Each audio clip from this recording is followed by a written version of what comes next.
नमस्कार दोस्तों, स्वागत है आपका आज के एक और नए महत्वपूर्ण वीडियो में। तो इस वीडियो में देखेंगे आरआरबी जो एनटीपीसी है ग्रेजुएट लेवल, इसके फॉर्म फिलअप की लिंक एक्टिव हो चुकी है। तो इस वीडियो में देखेंगे इसके online form fill up step by step पूरा प्रोसेस आपको किस प्रकार से आपको बिना मिस्टेक किए फॉर्म फिल करना है। साथ ही इस फॉर्म को आप अपने मोबाइल से भी फिल कर सकते हैं घर बैठे आसानी से। सिर्फ प्रोसेस आपको देखते जाना है और सेम प्रोसेस आपकी लैपटॉप पर भी रहेगी। तो इन सभी प्रोसेस को आप अपने घर बैठे आसानी से मोबाइल से फिल कर सकते हैं। एक एक जानकारी आपको इस वीडियो के माध्यम से कंप्लीट की जाएगी। तो आप सभी से सिर्फ एक ही रिक्वेस्ट है कि आप चैनल पर पहली बार आए तो चैनल को सब्सक्राइब करके बेल आइकन प्रेस करके जरूर रखिए इसी प्रकार की रेगुलर अपडेट पाने के लिए। साथ ही अपने वीडियो को अभी तक लाइक नहीं किया है तो वीडियो को लाइक जरूर कर दीजिए। तो यहाँ पर आप देखेंगे इसकी ऑनलाइन फॉर्म फिलअप आपकी 14 तारीख से स्टार्ट हो चुकी है, जिसकी लास्ट डेट आपकी 13/10/2024 है। और यहाँ पर आपकी फीस पेमेंट की और यहाँ पर आपकी करेक्शन की डेट है। तो चलिए पहले आपको फॉर्म फिल करने के लिए आपको अपने मोबाइल में या लैपटॉप में गूगल को ओपन कर लेना है। तो गूगल को ओपन करने के बाद आपको चलना है किसी भी आरआरबी की जोन की वेबसाइट पर चलना है आपको। जैसे सिंपल आरआरबी भोपाल जैसे हम यहाँ पर टाइप करते हैं, लिंक आपको सभी वेबसाइट सभी रीजन पर आपको मिल जाएगी। तो आरआरबी भोपाल पर आप टाइप कीजिए इस प्रकार से। इसके बाद नीचे को स्क्रॉल करते जाइए। यहाँ पर आपको जो दिख रहा है यहाँ पर जो इंग्लिश, तो इस पर आप क्लिक करके नोटिफिकेशन को डाउनलोड करके जानकारी पढ़ सकते हैं। उसके बाद आपको जो क्लिक किया तो सबमिशन ऑनलाइन एप्लीकेशन, इस पर आपको क्लिक करना है। तो जैसे इस पर आप क्लिक करेंगे तो इस प्रकार से नया पेज ओपन हो जाएगा आपका। तो यहाँ पर आपको जो साइड में अप्लाई वाला ऑप्शन का दिख रहा है आपको, इस पर आपको क्लिक कर देना है। अब यहाँ पर आपको क्या करना है, जो कैंडिडेट पहली बार फॉर्म फिल कर रहा है तो उनके लिए क्रिएट अकाउंट पर क्लिक करके अकाउंट बना लेना है। और जिन्होंने इसके पहले फॉर्म फिल किया, जैसे आपका जेई था, टेक्निकल था, पैरामेडिकल, तो जिसने फिल किया है ऑलरेडी, तो यहाँ पर आपको ऑलरेडी अकाउंट पर क्लिक करना है इस प्रकार से। और आपको जो मोबाइल नंबर है, ईमेल आईडी, वो आपको यहाँ पर फिल करनी है। और यहाँ पर आपको पासवर्ड फिल करना है। यदि आप पासवर्ड भूल चुके हैं तो फॉरवर्ड पासवर्ड पर क्लिक करके पासवर्ड को फॉरवर्ड कर लीजिए।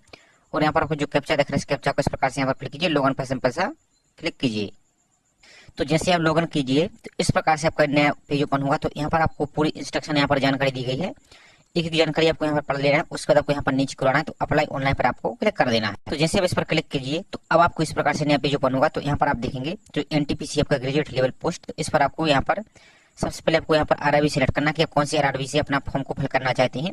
और ध्यान दीजिए आरआरबी आपको एक बार सिलेक्ट करना है, इसके बाद आप एडिट नहीं कर पाएंगे। तो आपको सावधानी से ही आपको यहाँ पर फिल कर लेना। फॉर एग्जाम्पल के लिए जैसे यहाँ पर कोई भी एक आरआरबी सिलेक्ट कर लेते हैं, फॉर एग्जाम्पल के लिए यहाँ पर कोलकाता सिलेक्ट कर लेते हैं। इस पर आपको चेक बॉक्स पर टिक करना है और इस पर नेक्स्ट पर आपको क्लिक कर देना है। इसके बाद आपका इस प्रकार से पेज ओपन होगा। तो यहाँ पर आपको जो फैंसी जानकारी रजिस्ट्रेशन से आपकी उठा ली जाएगी। तो यहाँ पर आपको कट पर क्लिक कर देना है इस प्रकार से। अब इसके बाद आप यहाँ पर नेक्स्ट पेज पर आएंगे तो आपको यहाँ पर जो रजिस्ट्रेशन की जानकारी वो जानकारी यहाँ पर दिख रही होगी। अब यहाँ पर आपको सबसे पहले मेरिट स्टेटस आपको चेक करना है, मेरिट अनमेरिट जो भी आपका है इस प्रकार से आपको क्लिक करना। उसके बाद आपको रिलीजन, आपका जो भी धर्म है, आपको हिंदू, मुस्लिम, क्रिश्चियन, सिख, बुद्धिस्ट जो भी आपका है, इस पर आप सिलेक्ट कीजिए।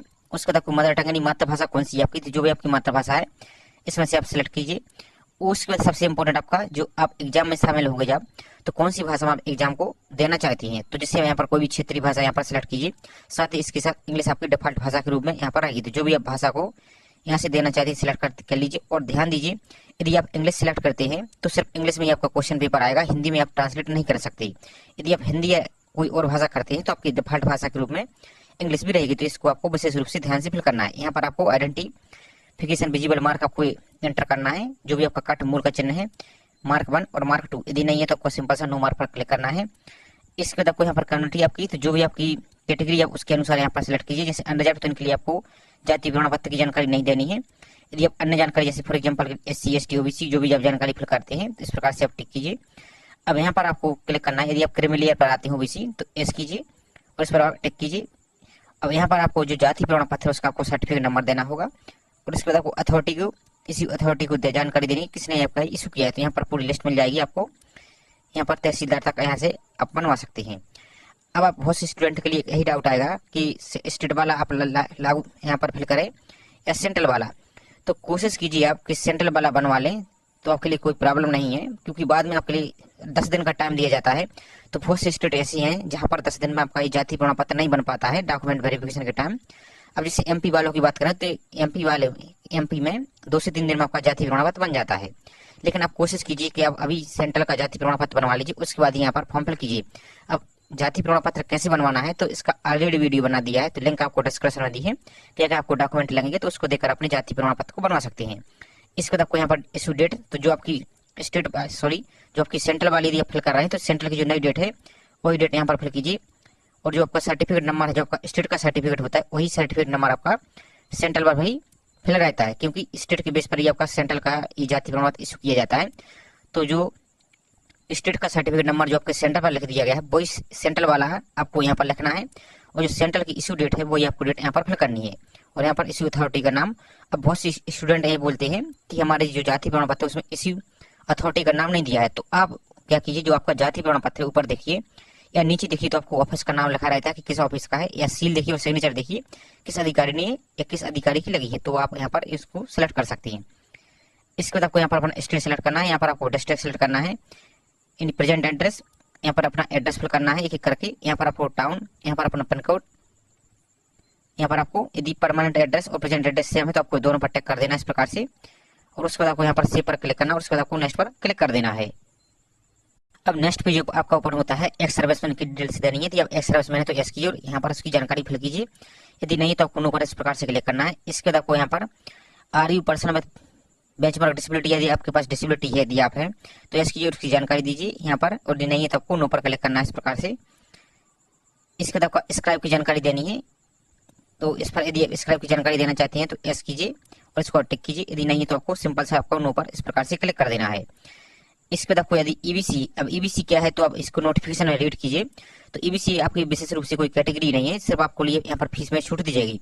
अब ध्यान दीजिए, जो आपकी जानकारी यहाँ पर बोली गई है ईबीसी के बारे में, यदि आपके पास ठोस सर्टिफिकेट है तो ही आप ईबीसी पर क्लिक कीजिए, नहीं तो आप 250 बचाने के चक्कर में आप ये गलती मत कीजिए, क्योंकि बाद में ईबीसी का सर्टिफिकेट मांगा जाता है और आपको यदि वेरिफिकेशन के लिए हजारों किलोमीटर दूर बुलाया जाता है, सिर्फ आपके लिए 10 दिन का टाइम दिया जाता है, तो उसमें आप आ नहीं पाएंगे और बनवा नहीं पाएंगे। तो इसलिए आप कोशिश कीजिए कि सावधानी पूर्वक फिल कीजिए इस ऑप्शन के लिए। तो जैसे आप ईबीसी है तो उसकी आपको जानकारी देनी होगी, इस प्रकार से पूरी जानकारी पढ़ लेना है। यहाँ पर आपको इस प्रकार से यस करना और इसकी जानकारी देनी है, नहीं तो आपको सिंपल से नो पर इस प्रकार से क्लिक कर देना है।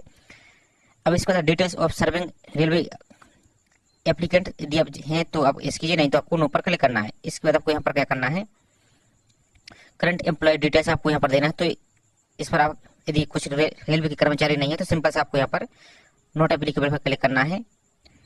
अब नेक्स्ट जानकारी आपकी बैंक अकाउंट डिटेल की, तो जो अब आपको फीस लग रही है अभी, जब एग्जाम में शामिल होगी तो आपकी फीस रिफंड कर दी जाएगी। तो यहाँ पर आपको अपना अकाउंट होल्डर का अकाउंट नंबर आपको यहाँ पर फिल करना है, यहाँ पर अकाउंट नंबर आपको दोबारा से वेरीफाई करना है, यहाँ पर आईएफएससी कोड फिल करना है, यहाँ पर आपको बैंक का यहाँ पर आईएफएससी कोड फिल कीजिए और यहाँ पर कन्फर्म क्लिक कीजिए, तो आपको यहाँ पर बैंक का नाम आ जाएगा और यहाँ पर अकाउंट नंबर आपका, यहाँ पर एड्रेस उसका आ जाएगा। तो यहाँ पर आपको यहाँ पर आपको अपना अकाउंट नंबर नाम आपको जो आपका नाम है अकाउंट नंबर वही आपको नाम फिल करना है, यहाँ पर अकाउंट नंबर आईएफएससी कोड इस पर आप क्लिक कीजिए तो यहाँ पर एड्रेस इसका आ जाएगा। उसके बाद आपको यहाँ पर क्या करना है, तो पहले सेव करना है, उसके बाद आपको नेक्स्ट पर क्लिक कर देना है। अब नेक्स्ट ऑप्शन अब आ जाता है एजुकेशन क्वालिफिकेशन की जानकारी देने की। तो 10th की जानकारी आप जब रजिस्ट्रेशन किया ऑलरेडी फिल होगी। अब यहाँ पर आपको 12th की जानकारी पहले फिल करनी है इस प्रकार से, सॉरी यहाँ पर डायरेक्ट बैचलर डिग्री की आपकी जानकारी देनी है। अब यहाँ पर आपको डिसिप्लिन को सिलेक्ट करना है कि आप कौन सा डिसिप्लिन है, बैचलर डिग्री इस प्रकार से। यहाँ पर अपनी स्ट्रीम में लिख सकते हैं, जैसे बीएससी बीए बीकॉम जो भी आपकी है इंजीनियर। उसके बाद आपको यहाँ पर स्टेट सेलेक्ट करना है, फिर कौन से स्टेट से अपने यहाँ पर स्टडी की। उसके बाद आपको यहाँ पर अपना डिस्ट्रिक्ट सेलेक्ट करना है। उसके बाद आपको अपन कॉलेज या यूनिवर्सिटी का नाम फिल करना है और आपका जो रिजल्ट है डिक्लेरेशन उसकी जानकारी आपकी मार्कशीट में देखिए तो वहाँ पर आपको नीचे की ओर मिल जाएगी। तो उसकी आपको डेट सेलेक्ट करके यहाँ पर कैलेंडर पे इसकी जानकारी फिल करनी है। अब यहाँ पर आप ध्यान से देखिए, do you have any typing proficiency in English या हिंदी कंप्यूटर। यदि आपके पास कंप्यूटर में हिंदी और इंग्लिश की टाइपिंग आती है तो आप यस कीजिए और उसकी यदि नहीं तो आपको सिंपल सा इस पर नो पर क्लिक कीजिए। तो यहाँ पर आपको क्या पूछ रहा है, typing proficiency is mandatory, candidate must be proficiency in typing in English Hindi language prior to appearing the typing speed test for the post of category number आपको यहाँ पर इतना इतना दिया गया है, तो इसके अनुसार तो इस पर आप टिक कीजिए।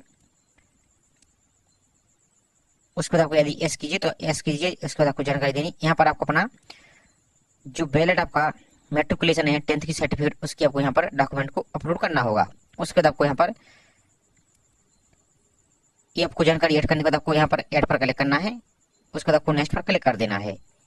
अब इसके बाद आपका नेक्स्ट पेज ओपन होगा, तो यहाँ पर आपको डॉक्यूमेंट अपलोड इस पर क्लिक करके जो आई का ऑप्शन है अपनी 10th की मार्कशीट को देख सकते हैं। इसके बाद आप यहाँ पर नीचे की ओर आइए, तो यहाँ पर आपको अपनी फोटो को अपलोड करना है। यहाँ पर फोटो के बारे में इंस्ट्रक्शन दिया है तो इस फोटो इंस्ट्रक्शन को आपको पढ़ लेना है। उसके बाद आपको यहाँ पर सिग्नेचर को अपलोड करना है। अब फोटो और सिग्नेचर को कैसे अपलोड करना है, स्टेप बाय स्टेप पूरा प्रोसेस का 3 से 4 मिनट का ऑलरेडी वीडियो बना दिया है, तो उसकी लिंक आपको डिस्क्रिप्शन में दी है। तो उसकर देखकर आप उस वीडियो को देखकर अपनी फोटो और सिग्नेचर को आसानी से रिसर्च कर सकते हैं और फोटो और सिग्नेचर को अच्छी तरह से रिसर्च करने की पूरी प्रोसेस बताई गई है, ताकि आपको बाद में फॉर्म आपका रिजेक्ट ना हो। तो उस वीडियो को आप जरूर देख लीजिए। इसके बाद आपको फोटो सिग्नेचर को अपलोड करके यहाँ पर सेव पर क्लिक करके नेक्स्ट पर आपको क्लिक कर देना है। अब इसके बाद आपका नेक्स्ट पेज ओपन होगा, तो यहाँ पर आपको ध्यान से अपनी पोस्ट को प्रेफरेंस को फिल करना है। तो कैसे फिल करना है, तो फॉर एग्जांपल के लिए जैसे यहाँ पर जैसे कोलकाता रीजन से फिल करके आपको दिखा रहे हैं। तो जैसे पहली पोस्ट पर हम क्या स्टेशन मास्टर चाहते हैं, यहाँ पर आपकी कैटेगरी दी गई ER में और SER में। तो जैसे फॉर एग्जांपल के हम यहाँ पर SER वाला चाहते हैं, तो इस पर हम टिक करेंगे एक बार, तो ये आपका पहला प्रेफरेंस आ चुका है। उसके बाद हम जैसे गुड्स एंड ट्रेड मैनेजर चाहते हैं, तो उसका हम इस पर टिक करेंगे, तो आपका दूसरे नंबर पर आ चुका है। इसी प्रकार से अपने सभी को टिक करके जो भी आपकी क्रम है इनको आप इस प्रकार से टिक करके अपनी सभी को प्रेफरेंस को दे सकती हैं जो आपके पास। अब इसकी आपको जानकारी कैसे देख करना है, तो इसका जो नोटिफिकेशन उसको आपको चेक कर लेना है अच्छी तरह से। उसके बाद आपको यहाँ पर टिक पर क्लिक करना है, जो आई एग्री कर आपको यहाँ पर जानकारी दिख रही है, इस पर आपको टिक कर देना है सिंपल सा। तो इस प्रकार से आपके इन सभी पर टिक कर देना है, आपको एक एक करके आपको सभी पर टिक कर देना है। इस प्रकार से इन पर भी टिक कर देना है। यहाँ पर प्लेस का नाम लिखना है, तो किस स्थान से आप यहाँ पर फॉर्म फिल कर रहे हैं वहाँ पर आपको लिख देना है। इसके बाद आपको प्रीव्यू एप्लीकेशन पर क्लिक कर देना है इस प्रकार से। इसके बाद आपको पूरा फॉर्म का प्रीव्यू दिख रहा है, एक एक जानकारी एक स्पेलिंग आपको अच्छी तरह से चेक कर लेनी, कोई मिस्टेक तो नहीं है, नहीं तो आपको बाद में एडिट करने के लिए 200-250 रुपये आपको अलग से फीस पेमेंट करना होगा। तो अभी आप सुधार लीजिए, अच्छी तरह से चेक कर लीजिए। यदि सबको सही तो आपको इस पर आपको टिक कर देना है, इस पर आपको टिक करना है और सिंपल से आपको सबमिट पर क्लिक कर देना है। तो उसके बाद आपको दोबारा से एक बार फिर से आपको कंफर्म करने के लिए पहुंच जाएगा, application not will be able to make any correction in the online application after submission. तो अभी आपके पास एक मौका और है, यदि सब कुछ सही है तो आपको फिर इसके बाद आपको सबमिट पर आपको क्लिक कर देना है सिंपल। उसके बाद आपको अपनी फीस पेमेंट करनी होगी, तो यहाँ पर आपको इस प्रकार से ऑप्शन दिखेगा, इस पर आपको टिक कर देना और प्रोसीड पर आपको सिंपल सा क्लिक कर देना है। तो जैसे इस पर क्लिक करेंगे तो अब आपका इस प्रकार से नया पेज ओपन होगा। तो यहाँ पर आपको अपना फीस पेमेंट दिख रहा है जितना भी लग रहा है आपको। उसके बाद आपको यहाँ पर पे विद SBI EP इस पर आपको क्लिक कर देना है। तो जैसे आप इस पर ऑप्शन पर क्लिक करेंगे तो अब आपका इस प्रकार से नया पेज ओपन होगा। तो यहाँ पर आप देखिए इस प्रकार से आपका पेमेंट का ऑप्शन आपको शो हो रहा है। तो यहाँ पर आपको जैसे नेट बैंकिंग UPI, तो जैसे फॉर एग्जांपल के लिए UPI से फीस पेमेंट करना चाहिए, जैसे गूगल पे, फोन पे, पेटीएम, तो इस पर आप क्लिक कीजिए, UPI वाले ऑप्शन पर आपको क्लिक कर देना है। अब जैसे आप UPI वाले ऑप्शन पर क्लिक करेंगे तो इसके बाद आपको जो एंटर UPI ID इस पर आपको टिक करना है, इस पर क्लिक करना है। यहाँ पर आपको जो फोन पे, पेटीएम, गूगल पे जो भी आपकी UPI ID इस पर आपको यहाँ पर एंटर करना है यानी फिल करना है। तो जैसे आप अपनी UPI ID को यहाँ पर एंटर कीजिए यानी फिल कीजिए, तो उसके बाद आपको वैलिडेट UPI ID का ऑप्शन दिखेगा इस प्रकार से। तो इस पर आपको एक बार क्लिक कर देना है इस प्रकार से। तो जैसे वैलिडेट पर क्लिक करेंगे तो अब आपको इस प्रकार से वैलिडेट UPI ID का राइट का टिक का ऑप्शन दिख जाएगा।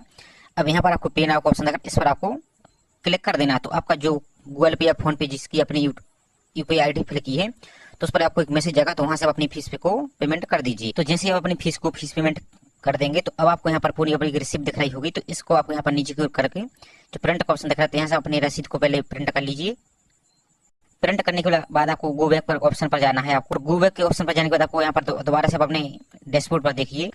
तो यहाँ पर अपने डैशबोर्ड पर जब आप लॉगिन कीजिए तो होम पेज पर, तो यहाँ पर आपको पे नाउ का ऑप्शन आपका ये हट जाएगा। अब यहाँ पर आपका जो भी एप्लीकेशन का ऑप्शन है आपको इस पर क्लिक करके अपना फॉर्म आपका ओपन हो जाएगा। उसके बाद आपको अपने फॉर्म को प्रिंट निकाल लेना है।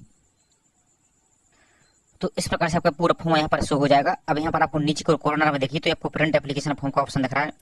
तो इस पर आप क्लिक करके अपनी PDF को मोबाइल में अपने PDF को सेव करके रखिए और उसके बाद आपको प्रिंट निकाल के जरूर रख लीजिए, क्योंकि PDF बाद में डिलीट हो सकती है, जो कि आपको बाद में डॉक्यूमेंट वेरिफिकेशन के समय सबसे इंपोर्टेंट आवश्यकता पड़ेगी। तो ये काम आपको कर लेना है। तो इस प्रोसेस के माध्यम से आप अपने NTPC ऑनलाइन फॉर्म को घर बैठे आसानी से फिल कर सकते हैं। आई होप जानकारी आपको पसंद आई होगी। जानकारी पसंद आई हो तो प्लीज वीडियो को लाइक जरूर कीजिए। साथ ही आप चैनल पर पहली बार आए तो चैनल को सब्सक्राइब करके बेल आइकन प्रेस करके जरूर रखें इसी प्रकार की रेगुलर अपडेट पाने के लिए। इसके अलावा आपको किसी प्रकार का और डाउट हो तो आप बेझिझक कमेंट करके पूछ सकते हैं, आपको सभी कमेंट का रिप्लाई जरूर किया जाएगा। तो चलिए मिलते हैं इसी प्रकार से एक और नई जानकारी के साथ। जय हिंद।